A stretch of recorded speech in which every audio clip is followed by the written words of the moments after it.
नमस्कार विद्यार्थी मित्रांनो. भारताचे हवामान हे उष्णकटिबंधीय मान्सून स्वरूपाचे हवामान म्हणून ओळखले जाते. आपल्या देशाच्या हवामानावरती मान्सून वाऱ्यांचा फार मोठ्या प्रमाणात प्रभाव पडतो. मान्सून वारे म्हणजे ऋतूनुसार दिशा बदलणारे वारे. एक साधारणतः जून ते सप्टेंबर या कालावधीत आपल्या देशामध्ये नैऋत्येकडून येणारे नैऋत्य मान्सून वारे आढळतात. त्यानंतरच्या कालखंडात सप्टेंबर ते डिसेंबर साधारणतः आपल्या देशामधला मान्सून ईशान्येकडून माघारी फिरतो. त्याला आपण म्हणतो परतीचा मान्सून. हे मान्सून वारे साधारणतः मे अखेरीपासून ते डिसेंबर म्हणजे ऑलमोस्ट 6 ते 7 महिने भारतामध्ये वाहत असतात. या मान्सून वाऱ्यांचा फार मोठा प्रभाव आपल्या देशाच्या अर्थकारणावर, आपल्या देशाच्या समाजावर, आपल्या देशाची संस्कृती, चालीरीती या सगळ्यावर पडतो. सर्वात महत्त्वाचा चर्चेचा मुद्दा आपल्या आजच्या व्हिडिओचा काय आहे, तर ह्या नैऋत्य मान्सून की जो जून ते सप्टेंबर या कालावधीत भारतात प्रवेश करतो आणि भारताला वार्षिक सरासरी पर्जन्यापैकी 90% प्लस पाऊस देत असतो. त्या नैऋत्य मान्सूनच्या निर्मितीशी संबंधित ज्या काही संकल्पना आहेत त्यांची चर्चा आज आपल्याला करायची आहे. या मान्सूनची निर्मिती नक्की कशा प्रकारे होते याबद्दल अजून सुद्धा खूप सारे मतभेद आहेत. Exact mechanism of origin of monsoon कोणालाही अजून स्पष्टपणे मांडता आलेलं नाहीये. अनेक सिद्धांत आहेत. त्या सिद्धांतांमध्ये मेटेरोलॉजिकल टेलिकनेक्शन ही एक संकल्पना आहे की ज्यामध्ये आपण पृथ्वीवर इतर ठिकाणी घडणाऱ्या घटना आणि त्याचा भारतीय मान्सूनशी असलेला संबंध अभ्यासण्याचा प्रयत्न करतो. त्याचं एक सर्वात उत्तम उदाहरण आहे अल निनो आणि ला निना. दरवर्षी आपल्याला पेपरमध्ये ही बातमी ऐकायला येते की यावर्षी अल निनो निर्माण झाला, त्यामुळे भारतातील मान्सून अपेक्षेपेक्षा कमी असेल, किंवा उलट ला निना निर्माण झाला तर भारतातील मान्सून अपेक्षे इतका किंवा सरासरीपेक्षा जास्त असू शकतो. म्हणजे अगदी यावर्षीची जर बातमी म्हटलं तर गेल्या 15 दिवसापूर्वी पेपरमध्ये बातमी होती की अल निनो निर्माण न होता ला निना निर्माण झालेला आहे, त्यामुळे भारतात यावर्षी सरासरीपेक्षा जास्त पाऊस पडणं अपेक्षित आहे, ही जी भारतासाठी एक खरोखरच गुड न्यूज आहे. थोडक्यात काय की भारतात पाऊस किती पडेल, कमी पडेल, जास्त पडेल हे ठरवण्यात अल निनो ला निना ही घटना फार महत्त्वाची भूमिका बजावत असते. आता मुद्दा असा आहे की ज्यावेळेस आपण परीक्षेमध्ये डिस्क्रिप्टिव्ह पेपरला सामोरं जातो त्यावेळेस आपल्याला या अल निनो ला निनाचा अभ्यास फार महत्त्वाचा ठरतो. भूगोलामध्ये हवामानशास्त्रात याचा अभ्यास करताना आपल्याला 2 गोष्टी लक्षात घ्यायच्यात. पहिली गोष्ट तर काय की अल निनो ला निना काय आहे, हे कशा प्रकारे निर्माण होतं ते आपल्याला समजून घ्यायचंय, हा एक भाग. आणि दुसरा भाग या अल निनो ला निनाचा भारताच्या हवामानावर कसा काय परिणाम होतो ते आपल्याला समजून घ्यायचं आहे. सो विद्यार्थी मित्रांनो, ज्या वेळेस आपण या अल निनो ला निनाचा अभ्यास करतो त्यावेळेस आपला अभ्यास हा फक्त भारत किंवा भारताच्या सभोवतालच्या प्रदेशापुरता मर्यादित न राहता हा पूर्ण पृथ्वीबाबतचा एक अभ्यास होतो. चला तर बघूयात नक्की काय होते ते. सर्वात पहिल्यांदा आपण या जगाच्या नकाशावर पाहूयात की हा अल निनो ला निना ही घटना घडते कुठे. सो बेसिकली लक्षात घ्या की दक्षिण पॅसिफिक महासागरामध्ये हे आहे विषुववृत्त. या विषुववृत्ताच्या दक्षिणेला जो काही भाग आहे त्याला आपण म्हणणार दक्षिण गोलार्ध. हा दक्षिण पॅसिफिक महासागर. इथे जो खंड आपल्याला दिसतोय तो आहे दक्षिण अमेरिका खंड. या दक्षिण अमेरिका खंडाच्या किनाऱ्यालगत आपल्याला हा निळा बाण जिथे मी दाखवलेला आहे तिथे आपल्याला एक अंटार्क्टिकाकडून वाहत येणारा शीतप्रवाह आढळतो. हा जो शीतप्रवाह आहे हा शीतप्रवाह पेरू प्रवाह किंवा हम्बोल्ट प्रवाह म्हणून ओळखला जातो. आता होतं काय बघा की इथे आपल्याला एक देश दिसेल पेरू, दुसरा इथे आहे चिली. हा पेरू देश स्पेन या देशाची वसाहत होता. त्यावेळेस स्पॅनिश लोकांनी त्या पेरू प्रवाहामध्ये झालेला बदल अनुभवला. एक साधारणतः ख्रिसमस, नाताळ, 25 डिसेंबर येशू ख्रिस्ताचा जन्म त्या सुमारास त्यांनी हा बदल अनुभवला. त्यांना काय दिसलं तर या पेरू प्रवाह या शीत प्रवाहाचं तापमान नेहमीपेक्षा थोडंसं वाढलं आहे. म्हणजे पेरू प्रवाह उबदार व्हायला लागलेला आहे. येशू ख्रिस्ताच्या जन्माच्या वेळेस निर्माण झालेला हा नवीन प्रवाह म्हणून त्या प्रवाहाला त्यांनी उल्लेखलं बाल येशू किंवा लहान मुलगा, ज्याला ते स्पॅनिश भाषेमध्ये म्हणतात अल निनो.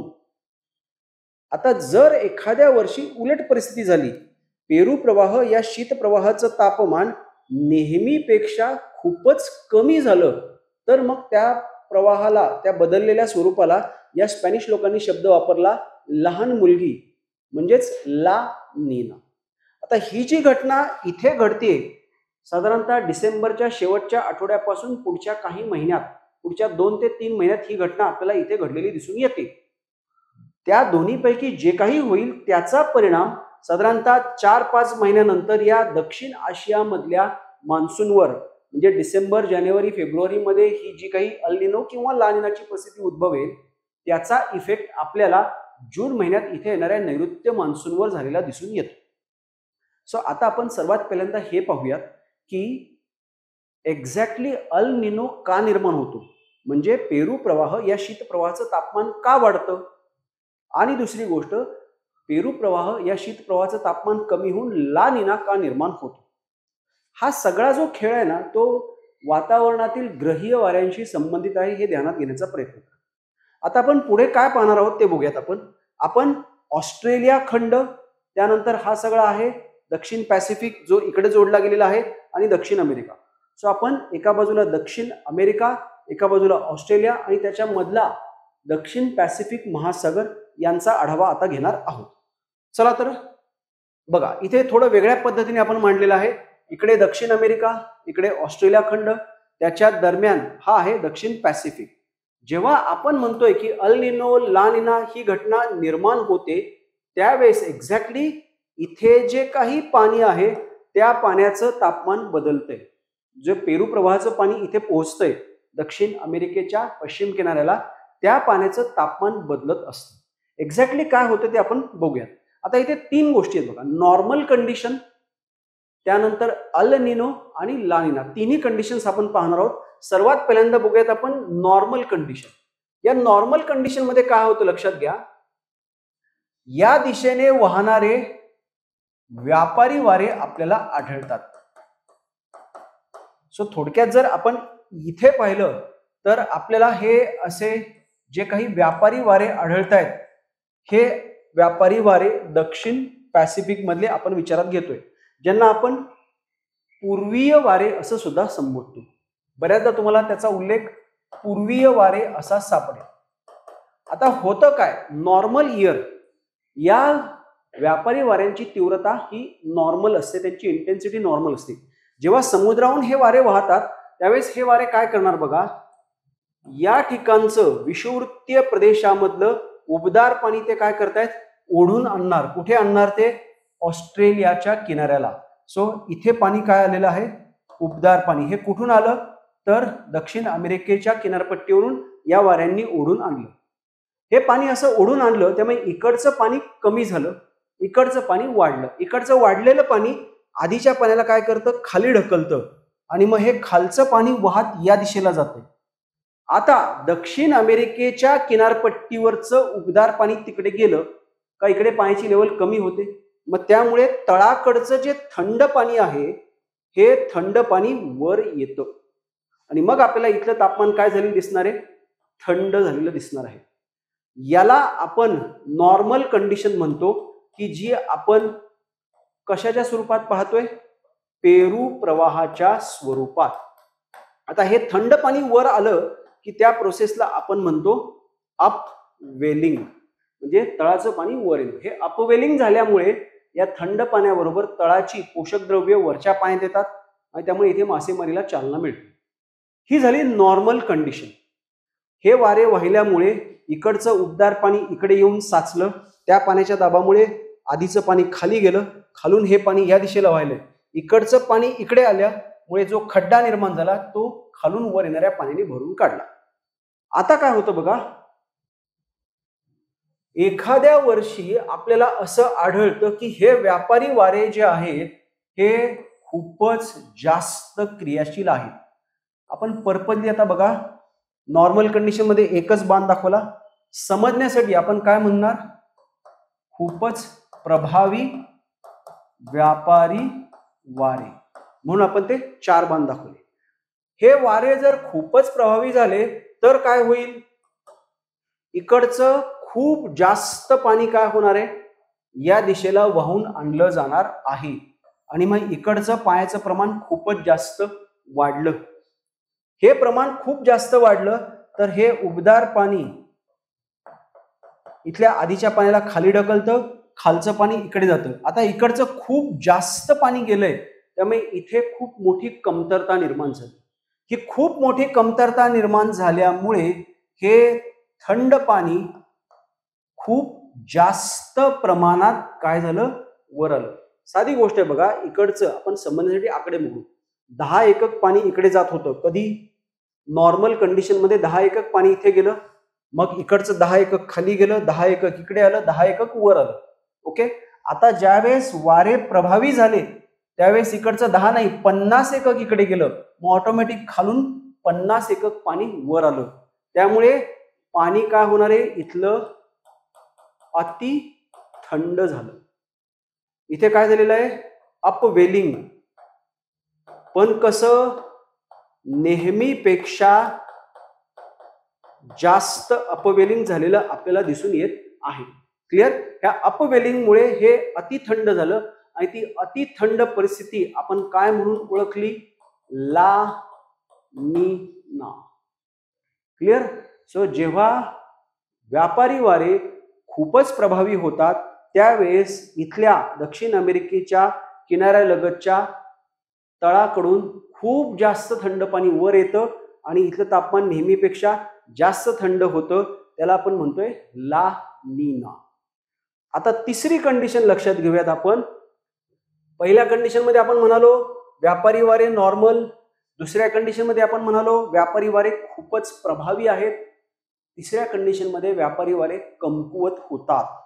आता आपण ते दाखवूयात असं डॉटेड रेषेने आणि तिथे आपण लिहूयात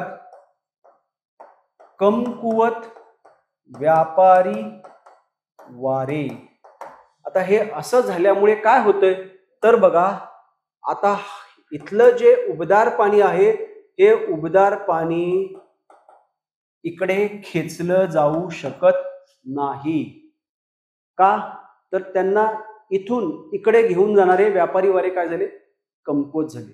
सो इथे पाणी कोणतं शिल्लक राहणार, उबदार पाणी शिल्लक राहणार. परिणाम काय तर थंड प्रवाहाऐवजी पाणी काय झालं, इथे उबदार झाले आणि मग त्या कंडिशनला आपण संबोधतो अल नीना. क्लिअर. सो ह्या 3 कंडिशन अशा प्रकारे निर्माण होतात. पुन्हा एकदा आपण थोडक्यात बघूयात.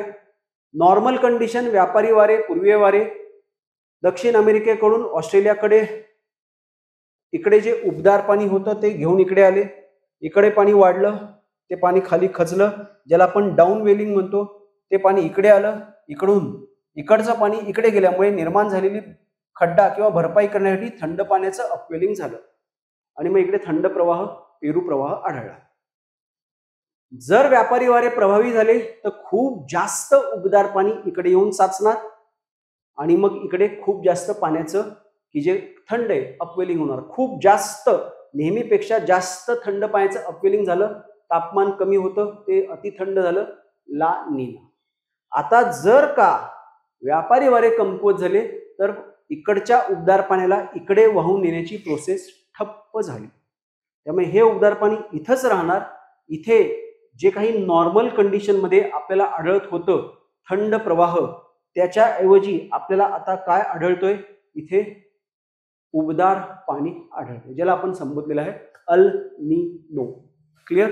सो अशा प्रकारे या 3 कंडिशन्स उद्भवल्या. आता यातून काय होते ते लक्षात घ्या. या चर्चेतला हा शेवटचा मुद्दा बघूयात आपण आता.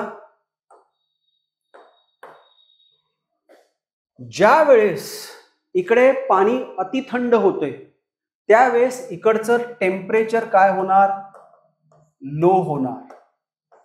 टेम्परेचर जर लो झालं तर हवेचा दाब जो इन्व्हर्सली प्रोपोर्शनल असतो तो काय होणार, हाय प्रेशर. इकडे पाणी कोणतं आलंय, उबदार, त्यामुळे पाणी उबदार, पाण्यावरची हवा उबदार. सो हवेचं तापमान कसं असणार आहे, तुलनात्मक दृष्ट्या जास्त. हवेचं तापमान जास्त झालं की इकडचं प्रेशर कसं होणार आहे, लो प्रेशर. इथली हवा तापते, प्रसरण पावते, हलकी होते, आणि मग ऑस्ट्रेलियाच्या किनाऱ्यावर आपल्याला आढळतो हवेचा ऊर्ध्वगामी प्रवाह. हा प्रवाह, ही हवा या दिशेला वाहते आडव्या प्रवाहाच्या स्वरूपात आणि ही हवा इथे साचते. इथे साचल्यामुळे इथे काय झालं, हाय प्रेशर मोठ्या प्रमाणात, इकडे झालं लो प्रेशर मोठ्या प्रमाणात. मग या हाय प्रेशर कडून या लो प्रेशर कडे हे प्रभावी व्यापारी वारे वाहतात. अशा प्रकारे या प्रदेशादरम्यान निर्माण झालं एक चक्र, ज्या चक्राला आपण म्हणतोय वॉकर अभिसरण चक्र. आता बघा, ही कंडिशन कधीची आहे, ला नीना मध्ये हे चक्र असं आहे. आता ज्यावेळेस आपण अल नीनो पाहूयात त्यावेळेस हे चक्र उलट होणार. का उलट होईल तर बघा, व्यापारी वारे कमकुवत झाल्यामुळे इथे हवा आली उबदार. ही जी उबदार हवा आहे, या उबदार हवेमुळे इथलं तापमान काय झालेलं आहे, हाय, आणि मग प्रेशर काय होणार, लो. क्लिअर. इकडे लो प्रेशर झालेलं आहे, इकडचं उबदार पाणी इकडे आलेलं नाही, त्यामुळे इकडे पाणी थंड राहतंय. इकडे पाणी थंड राहिलं का इकडे टेम्परेचर होणार आहे लो आणि इथलं प्रेशर होणार काय, हाय. हे प्रेशर हाय झालं. आता बघा काय होतंय, इथली हवा तापली, प्रसरण पावली, हलकी झाली, ऊर्ध्वगामी झाली. ही हवा आडवी व्हायला लागली, इथे येऊन साचली, ही अशी साचत जाते, त्यामुळे इथे हाय प्रेशर झालं. आता हे व्यापारी वारे कमकुवत झालेले आहेत, त्यामुळे या हाय प्रेशर कडून त्या लो प्रेशर कडे हवेचा आडवा प्रवाह निर्माण होईल. सो या कंडिशन मध्ये हे चक्र निर्माण झालंय. या चक्राला सुद्धा आपण वॉकर अभिसरण चक्र असं संबोधतो. सो हा झाला आपल्या चर्चेचा पहिला भाग. काय म्हणतोय आपण यामध्ये, तर अल नीनो मध्ये आणि ला नीना मध्ये एक्झॅक्टली त्या पेरू प्रवाहाचं तापमान वाढणं किंवा कमी होणं हे का होतं, आणि मग ते तसं झाल्यामुळे या दोन प्रदेशांच्या दरम्यान ते जे वॉकर अभिसरण चक्र ते कशा प्रकारे निर्माण होतं, हा पहिला कंपोनंट आहे आपल्या चर्चेचा, जो आपण या व्हिडिओत कव्हर केला. पुढच्या कंपोनंट मध्ये आपल्याला पाहायचंय की ही जी कंडिशन निर्माण झाली आहे त्या कंडिशनचा भारतीय मान्सूनवर कसा काय परिणाम होईल ते. सो विद्यार्थी मित्रांनो, stay tune with perspective academy YouTube channel. या चॅनलवर आपण असेच इन्फॉर्मेटिव्ह व्हिडिओज घेऊन येत असतो की ज्या व्हिडिओज पासून तुमच्या मूलभूत संकल्पना क्लिअर करण्यास मदत होईल. जर तुमच्या मूलभूत संकल्पना क्लिअर झाल्या तर निश्चितपणे तुम्हाला प्रिलिम्स, ऑब्जेक्टिव्ह आणि डिस्क्रिप्टिव्ह मेन्ससाठी खूप फायदा होईल. सो विद्यार्थी मित्रांनो, पुढच्या व्हिडिओमध्ये बघूयात आपण या कंडिशनचा भारतीय मान्सूनवर कसा परिणाम होतो ते. थँक्यू.